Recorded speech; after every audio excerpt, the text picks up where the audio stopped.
Hello, everybody again. So, Oliver.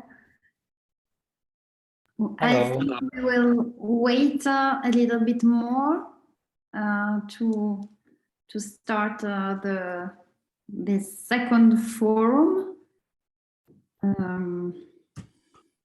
The first panel one, will be a couple of minutes later, so we can see if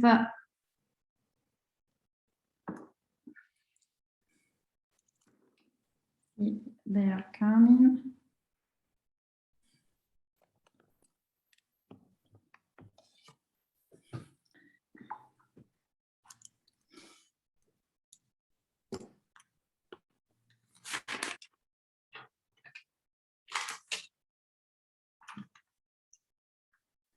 So it was a very interesting and rich morning, and I think it's very interesting to see how the keynotes and the panels are complementary, sometimes in some way contradictory as well with each other, and it's very enriching.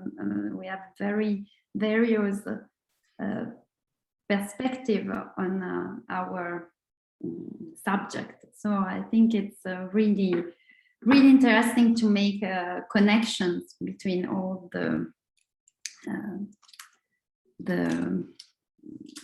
talks. Maybe we can start. I don't know. Izabella, what do you think? Let's start. Oui. And we can start so with the presentations of the panels, and as panel one is still not here, we can start from panel two. Salvatore. Yeah, thank you. Actually, we had a really interesting panel. We had three, the name of the panel was Way of Subjectivation, Object, Characters, and Puppets. So we had this kind of, can I say, a clash between anthropomorphist and non-anthropomorphist, but it was really interesting. We had three presentations. The first one was made up by Takenobu Chikarishi, that is professor at the Tokyo University of Arts, but also founder of a startup that his name is Reiwa Kogei, and basically this startup works on Kogei and art. Kogei are basically kind of traditional handmade robots with their roots with ancient roots that this startup is trying to bring in the contemporary era by putting motors basically on these ancient robots. Then we should have the presentation of Jean-Paul Formenteau. Actually, he was not able to join us, so we basically I have to thank Theo for reading the abstract of Jean-Paul Formenteau. That was actually really sad. It was really interesting, and I hope to really hear one intervention of Jean-Paul Formenteau in another context, maybe. He basically talked about deviant machines, and we discussed a lot about this notion of trust on deviant machine. There was in particular this blind robot that particularly hit me, that explored with his robotic hands in the dark, in a very intimate way, the body, the face of people, and then we had an intervention from Emanuele Queens that I think was able to propose a sort of theoretical framework to this object we talked about through the notion, by introducing the notion of behavioral objects that are like characterized by being non-anthropomorphic and non-zoomorphic, and in particular without goals. And this, for me, that I'm a computer scientist, is really something interesting, and and also without a task-oriented approach. So basically, the focus of this behavioral object is on movements, and from movements we can the people can perceive an emergence of, let's say, personality, an affirmation of agency, and a kind of free will. So I think we discussed so the idea of behavioral objects from many points of views, basically, and the effect on the people around them, the interaction with them. Thank you very much, Salvatore. We can just, Erika, just to remember that I think we all as you saw, we recorded all the interventions and also the panels. So at the end of the symposium, I think we will find a way to put available to everyone these videos. Sorry, Erika. Okay, welcome to other people are coming from panel 1, maybe. So thank you and welcome. And hi, Piotr. So we can maybe continue with panel 3 now. And I think it's really interesting because in panel 1 we have behavioral objects, non-anthropomorphic. In panel 3, it was really question of anthropomorphic robots and their constitution as persona, let's say. Human skills. In the cultural space. Yeah. So, the panel was entitled Performing Robots in Cultural Spaces. And the two panelists, the first one, Kotoloshi Alvina, she presents AIDA. AIDA is the world's first robot artist that creates and performs, creates some painting and artworks like that. Surwen presents Alter. Alter is a humanoid that uses neural networks to react to external environments and generate its own movements without the control of external operators. It was a rich panel. I take a few pages of notes because we're questioning about human skills like creativity or about human capacity of dreaming. Are they only a human characteristics, or there are robots able to do something like that in their own way? Or they are, Ervina used the term impression, or they give impression of creating something, of dreaming something.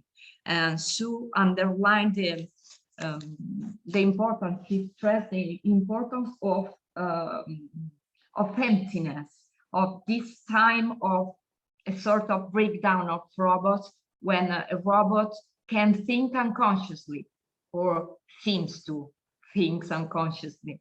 So they're questioning also about how is important the human control of these robots, and also how spectator and the audience reacts to this kind of robots, very human-like. And so we just spoke about the equipe, the group that works behind AIDA, few person who works at the service of a robot. And we spoke about also the performers who attempt to reach a common ground of communication with Alter, in a specific case, dancer. So it was very interesting to speak about this in-between space between human and non-human ground, and organic and inorganic, because this is, in my opinion, this is the first time that we go so deeply speaking about these really human skills. We speak about a human incomplete or a clever robot. So, which is the point of view, the starting point? in brief, because it was very rich from the point of view philosophical, phenomenological, aesthetic, and religious also, because Sue gives a presentation based on the Zen Buddhist theory of vacuity and emptiness. So maybe panelists could express better than me some specific details, but this is the overview of the panel. Thank you very much, Esther. And let's move to panel 1, which was about, more specifically, maybe the relationship that humans can have with the robots. That's another point of view, I think. That's Piotr. Yes. Thank you much. So yes, so the panel was about stage as an empathy machine, and really that relationship between audiences and robots. So we started with Dr. Gunter LOESEL, who talked about mechanical mothers, rubber hands, and child machines, a psychological approach to anthropomorphization of machines on the theatre stage. So Gunter's background is in psychology and psychoanalysis to begin with, before doing improv and academic research. And he gave with a definition of anthropomorphization as attributing human traits to objects. And then he took 3 different perspectives, combining them together. First, he took an evolutionary perspective. Is there evidence of HADD, hyperactive agency detection device, which I understand is a tendency to detect human faces in objects, like seeing faces on the surface of the moon. There is this picture well known. Then he combined the second thing, a perspective from developmental psychology, looking at mother-child relationship and the child development, who learns the distinction between self and non-self. He made some analogies with science fiction and our projections of emotions onto robots. And also the fact that theatre makers are interested in the ambiguity in anthropomorphization, playing with masks, for instance. And C, social cognition theory of anthropomorphism. So he posits that there is the degree of anthropomorphization varies depending on conditions of the observer, such as loneliness, need for closure after something bad, similarity to the observer. And so Gunter integrated those 3 perspectives, evolutionary perspective, developmental psychology, social cognition, into a single model that is linked like a causal graph with triggers, and that then has consequences onto the weak and strong anthropomorphization. So strong anthropomorphism is when human-like agents we see humanity in human-like agents, and weak anthropomorphism is when we project human qualities onto pets or something that is not human-like. And then Gunter discussed about issues of trust involving ethics, predictability, mind transparency. His current work is on the answering machine, a project with speech-based assistants, and it's an interdisciplinary project focused on anthropomorphization and audience perception. So that was our first speak. I took lots of notes, sorry. So then we had Professor Michael Bergman, who talked about cultivating empathy through robotic performance. So here we went actually into illustrations of 2 performances. So first of all, empathy is how you can go beyond perception of robots as slaves into something more positive. He gave examples of 2 dance performances with a KUKA robot and another one, a project in development with Blue Man Group, if I understand. So he wanted to look at the importance of showing robots and humans together, in showing non-humanoid robots performing that allowed the audience to humanize them from tool to character, and performances that included the theatrical production as a key element, to give the audience clues that we are in a theater. So in his first project, he was invited in a project called Uncanny Robot. And that was a project that actually went through multiple stages.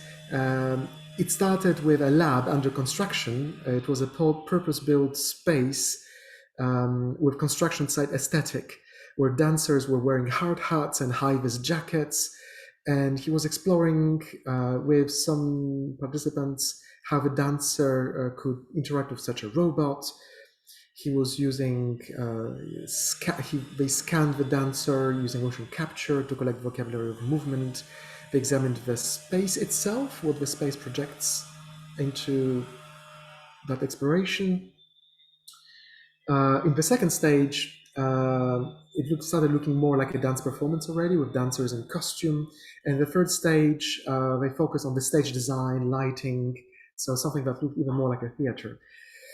And in that final performance, there was a mixed audience that included technologists, but not only. And there was a very good responses praising the empathetic side. So then he talked about a second project called L'Automate, inspired by work by Huang Yi with a Kuka dancer and in collaboration with a Blue Man group involving physical comedy. And there was this narrative of treating the robot as an equal partner to human actors. So that was a second intervention. And now the third intervention that we had was by Dr. Louise Lepage, who talked about when stage robots make us weep. And so here, the subject of the talk was the word Shinwakan, if I'm pronouncing it properly. And the definition exactly of that word, realism, empathy, failure, disability. She said how that stage robots that we encounter in theater are typically puppets, and the audience may misread them as being autonomous, but those robots have subservient roles. And so then her talk contrasted two different performances and two different kinds of robots. The first was Geminoid F from the play Sayonara, or Three Sisters Android version. So here a hyper-realistic robot that is puppeted. And the second one was the robot Mion from My Square Lady, the opera, which was not a puppet, which was actually more autonomous and learning in the process. And that looked like essentially like a speaker on a Boston Dynamics autonomous body. And so there was the whole discussion about the difference between puppet robots that border on being too human-like to be likable, and versus, but also sometimes also even conforming to gender ableist stereotypes, versus these more square robots that can be likable even if you're well beyond the through of a valley. In this play, My Square Lady, they were characterized, the robot was characterized as young, vulnerable, in need of encouragement, a boy robot, basically. So there was it was followed by a discussion on Shinwakan and the different versions of that interpretation: likable, affinity, familiarity. I think I'm going over time, I guess. And we finished by watching an excerpt of Brindisi, where the little robot was encouraged and was really seen as a hero, with the humans on the stage being a little bit like strange creatures, interacting with a robot, and the audience felt a robot. So that's Thank it. you. Thank you. Thank you very much for this very rich presentation.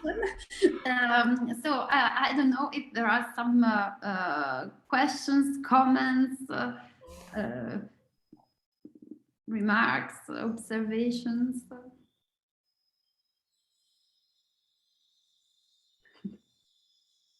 Yes, Theo. Yes, I have an interrogation that rose after hearing first Professor Jennifer Starbuck keynote, then also Emanuele Quinz's intervention, because a subject here in this symposium was about also understanding the other, understanding the alterity, otherness of the machines, of the non-humans, and also understanding better the human via the machines. And I was thinking about this philosopher I really like, which is Gilbert Simondon, that advocates for a humanism of technology, somehow advocates for better understanding technology and making it part of a culture. And it means not only knowing how it works, but how it is created, how it happens, how it changes things. And hearing, for instance, Emmanuel Quinn's intervention, I thought about the thing that he said of these objects without a goal, which is always in art very interesting, but also concealing the mechanics. And I think this idea of concealment can be, I don't know, a starting point for us of, isn't there some kind of a contradiction between concealing, let's say, the algorithms, the mechanisms of the machines, and wanting to know more about them, wanting to understand better the world via the machines? Yeah, that's I don't know, that's something that struck me.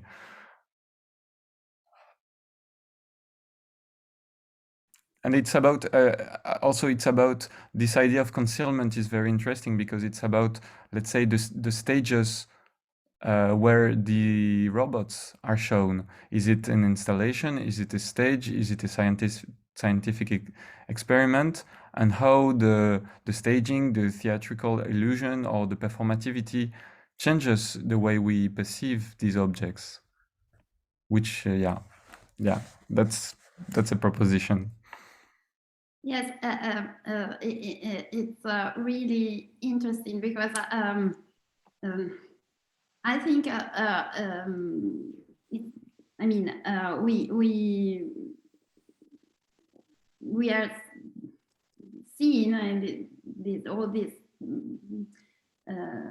communications that there are always two poles.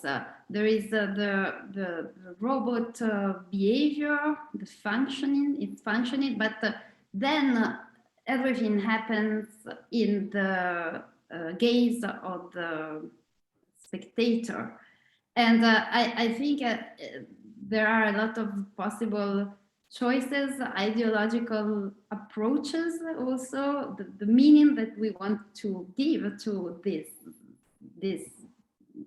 agents, artificial agents. And so choices that can be made on the appearance of the robot. I think concealing, it's very different than revealing. And also how to construct the gaze of the spectator by staging, by the setting, by the music, by the lighting, by the void, maybe, or the darkness, or we've seen it with the blind robot as well, how the staging of the performance is important to give this, to put the spectator in a particular predisposition of the machine. So it's really, really interesting. Izabella, sorry, I don't want to take. Yes, I am surprised by how the artists influence our expectations. Yes, in which point it's really, really surprising. I participated also in this panel with behavioral objects, and the project presented by Professor Emmanuel Quinn's means the piece of arts destined to the spectators, but without goals, with no knowing how it is and what about this. And today I think it was you, Louise, that talking about this robot who passed from the object on the stage to the character or to the partner of the performer. So it's really, really surprising as modality, a lot of modality of the reception of the audience. So it's just this, the reflection and observation. Yes, Jennifer, please. Yeah, thanks. That's a very interesting point, Theo. I can't really speak so much to concealment. I think the work that I was presented, I was just trying to think, is largely the effect, the affect of it is when it is finished rather than in the process of creation. Although in a lot of the videos that I showed, I was interested in the process of creation. So the development of those animatronic animals, or and I hesitated to show the pig heart jellyfish the whole video because, well, it kind of is shocking, to see him work with the organs. But I also think that makes the final subject, whatever we're going to end up calling these, a very, you understand that it's what it's made of. So the kind of components are important. But I think the one example that struck me the most about this concealment was about the Rimini protocol, the uncanny valley. Like, how would we feel if we didn't get to see the back of the robot's head? And versus the geminoid. I mean, I think they both have a strange uncanny sense to them, in a sense, but when you can actually see the head, does that make you more sympathetic, or does it give you more empathy or less? I don't know, but I would just pose that example back against the other humanoid examples to see, like, what are the differentiations when you can see the exposure of the head. I don't know, that's the one that kind of occurs to me as being a good example of whether concealment is how it plays on our feelings towards these creatures.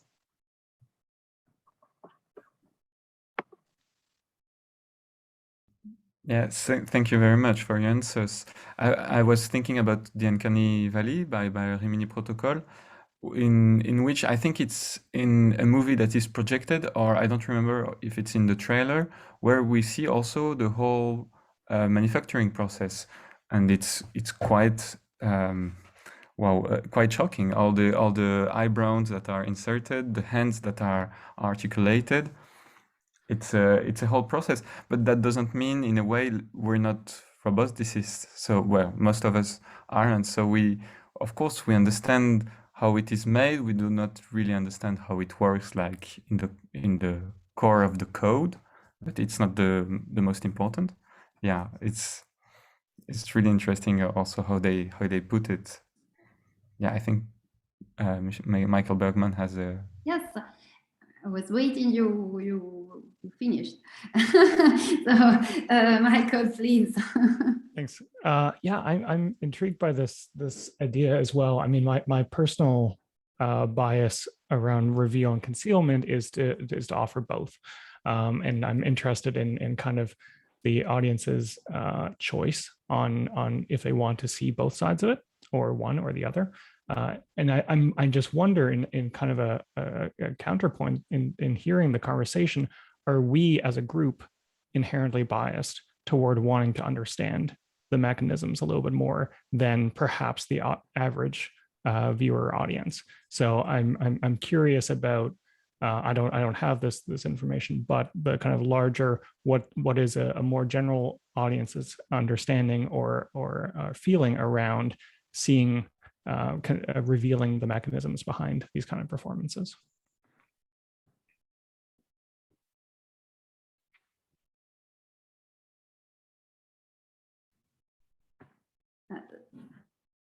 So, and maybe we can go back. We are going back to the observation Gunter made yesterday, why robots are so fascinating on stage, and maybe we have a kind of fascination, which is also motivated by the curiosity to know the science behind them, but there can also be a fascination just as a kind of magic or something like this. I don't know, a concretization of a science fiction scenario, which are so present in our imaginary, in our society. And about this, maybe I'm going on a different path. But I was thinking, I found what Jennifer said yesterday about the interest, specific interest in theater and performance experiences with robots. And she said that these experiences are so interesting because they are real. We have to deal with real robots, real or human simulations of them, but we have to produce something with the materiality of the stage, which is also real, is in between real and imaginary, but it has to be concrete to be real. And that is a challenge. Something that is different than just imagine or suggest the illusion of the different reality with special effect, with 3D animation. And so I was thinking it's maybe related then to the attempt also that we had, the expectations that we had towards robots on stage. But I don't know. So, if someone else won't take, we have 5 minutes more. There is a question in the chat. I will. Is a question for Theo specifically. Do you feel like the distinction between anthropomorphizing and not? Again, anthropomorphizing, concealing or displaying how the technologies work, having or not having a purpose while performing, had anything to do with the distinction between theatrical work and performance works? The methods and mindset are often different. Would the disciplinary field would also impact the design of robots? Yeah, I would think. I think totally. I think people will agree with that. That I think, yeah, the let's say the whole paradigm of perception kind of plays a huge role also in why and what are these objects designed for. And the only thing I would say is that sometimes artists take objects from other dimensions and bring them on stage and see what happens, such as KUKA arms or things like that. And this kind of bringing these ready-made into theater makes them even more, I'd say, performative in a theatrical frame. Like they kind of make collapse the whole representation attitude, the whole illusion attitude, because they are actually happening just like children or animals. And yeah, but completely, I completely agree with Julie Michel Morin.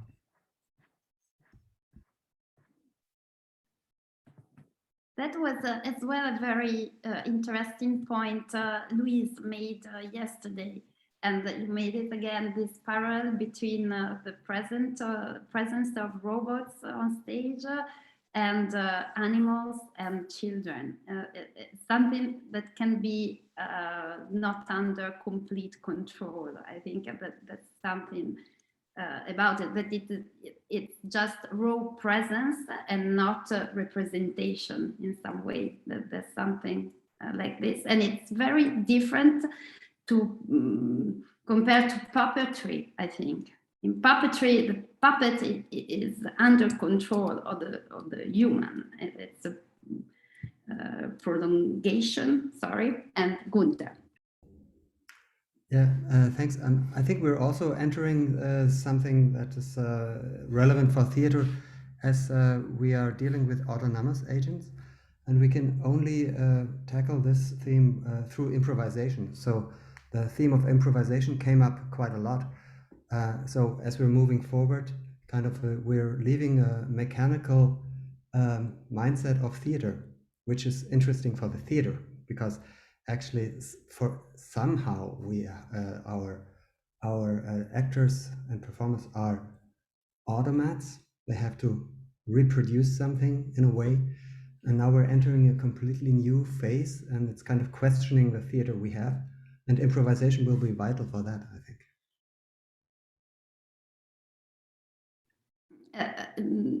About actors as automats, we had some months ago, we had a round table with the actresses who played in the play Contes et Légendes de Joël Pomera, a French director, where is a science fiction setting where there are robots which are companions to human, and in particular to young adults, and but the robots are played by human actresses, female actresses. Female actor, no, sorry. And they said that for them it was really, really hard to maintain the energy of the robot, the presence of the robot character on stage, and it was an extremely hard effort to play a kind of automata. I mean, it was just to have this robotic quality of the present. It takes it demanded them a lot of more effort to play human characters. So. It happens the same thing for the dancer choreography Ariella Vidac, IEP. She did the two choreography, the first one with the KUKA robot and one dancer, and then she perceived that the audience was only attracted by the KUKA robot. So the second one, the second experimentation was with the entire ballet of Rome, 12 dancers and one KUKA robot, because she told me that she had to balance this strong attractiveness and astonishment to put a KUKA robot on a stage, you know, in a different context, as Theo said before. What is the name, sorry, of the Ariella Vidac. Ariella Vidac. Thank you. I send you. IEP is the name of the company, and the performance was called You Robot. Thank you. You're welcome.